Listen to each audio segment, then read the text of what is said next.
दोस्तों, आपको सुनने में थोड़ा अजीब लगे, लेकिन क्या आप जानते हैं कि जीवित व्यक्ति ही नहीं बल्कि मृत व्यक्ति का भी इनकम टैक्स रिटर्न फाइल होता है। इनकम टैक्स रूल्स के मुताबिक मृत व्यक्ति की अगर कोई इनकम हुई है तो उसका आईटीआर भरना ज़रूरी है।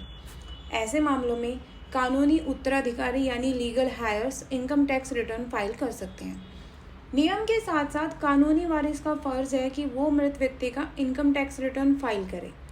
आज हम इसी बारे में बात करेंगे कि कैसे आप मृत व्यक्ति की इनकम टैक्स की रिटर्न फाइल कर सकते हैं और क्यों करनी चाहिए। तो चलिए शुरू करते हैं। नमस्कार दोस्तों, मैं विदिशा चौधरी व्यापार मंच में आपका स्वागत करती हूं। अगर आप हमारे चैनल पर नए हैं तो सबसे पहले हमारे चैनल को सब्सक्राइब कर दीजिए और साथ ही प्रेस कर दीजिए इस बेल आइकन को भी। दोस्तों, मृत व्यक्ति का आईटीआर भी वैसे ही भरा जाएगा जैसे आप अपना खुद का आईटीआर भरते हैं। कानूनी वारिस बनने के बाद आप मृत व्यक्ति के खाते में लॉगिन कर पाएंगे। हालांकि आईटीआर भरने के बाद टैक्स डिपार्टमेंट उस खाते को स्थायी रूप से बंद कर देगा। पूरे प्रोसेस में आपके पास मृत व्यक्ति का मृत्यु प्रमाण पत्र, उसका पैन कार्ड, आधार कार्ड, आपका अपना पैन कार्ड और आधार कार्ड की ज़रूरत होगी। आयकर रिटर्न भरे जाने के बाद रिफंड जो है वो डेथ पर्सन जो मृत व्यक्ति है उसी के अकाउंट में आएगा। उस बैंक अकाउंट से पैसे निकालने और उसे बंद करवाने के लिए आपको उनके बैंक से संपर्क करना होगा।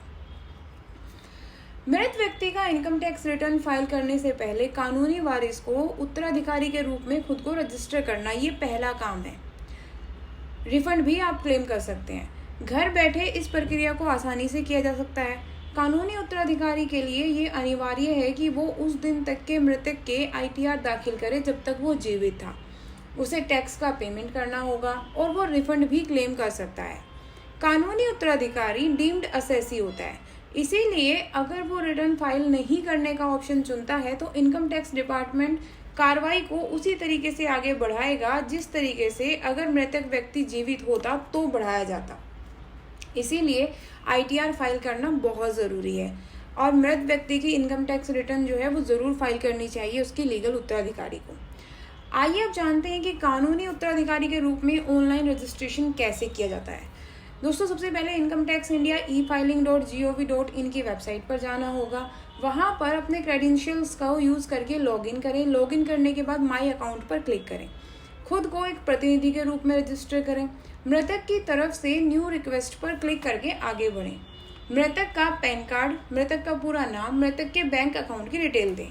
आपकी रिक्वेस्ट अप्रूव होने के बाद आपके रजिस्टर्ड मोबाइल नंबर पर एक एसएमएस आएगा। रजिस्ट्रेशन के बाद आप मृतक का कैसे आईटीआर फाइल कर सकते हैं। दोस्तों, खुद को कानूनी उत्तराधिकारी के रूप में रजिस्टर्ड करने के बाद आईटीआर फॉर्म वेबसाइट से डाउनलोड करें। ध्यान रखें, सारी डिटेल्स भरने के बाद फॉर्म की एक्सएमएल फाइल जनरेट होनी चाहिए, क्योंकि सिर्फ एक्सएमएल फॉर्मेट से ही इसको अपलोड किया जा सकता है। पैन कार्ड की डिटेल्स वाले ऑप्शन में कानूनी उत्तराधिकारी को अपनी डिटेल्स देनी होंगी। आईटीआर फॉर्म, नाम और असेसमेंट ईयर का ऑप्शन सिलेक्ट करें। एक्सएमएल फाइल अपलोड करने और डिजिटल रूप से साइन करने के बाद फॉर्म सबमिट हो जाएगा। आइए अब जानते हैं कि मृत व्यक्ति की इनकम कैसे कैलकुलेट होती है। दोस्तों, मृत व्यक्ति के इनकम की कैलकुलेशन करने का प्रोसेस बिल्कुल वैसा ही है जैसे सारे डिडक्शंस और छूट के बाद एक सामान्य रूप से जीवित व्यक्ति की इनकम कैलकुलेट की जाती है। यहाँ डिफरेंस बस इतना है कि पूरे साल की बजाय सिर्फ उस डेट तक इनकम कैलकुलेट की जाती है जब तक वो बंदा जीवित था। इनकम कैलकुलेट करने के बाद, इनकम टैक्स रिटर्न फाइल करने के बाद पैन को रद्द कराना भी ज़रूरी होता है।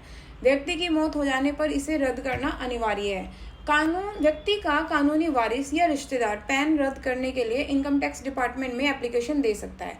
रिटर्न फाइल करने और बकाया टैक्स चुका देने के बाद असेसमेंट ऑफिसर को पैन रद्द करने के लिए रिटर्न में अप्लाई करना होगा।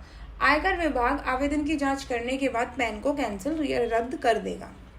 तो दोस्तों, इस तरीके से आप किसी मृत व्यक्ति की इनकम टैक्स रिटर्न फाइल कर सकते हैं। उम्मीद करते हैं कि आज की जानकारी आपके लिए लाभदायक रही होगी। तो अगर आपको आज की वीडियो अच्छी लगी तो इस वीडियो को लाइक कीजिए, अपने दोस्तों के साथ भी शेयर कीजिए और साथ ही हमारे चैनल को अगर आपने अभी तक सब्सक्राइब नहीं किया है तो सब्सक्राइब कर दीजिए। Thank you.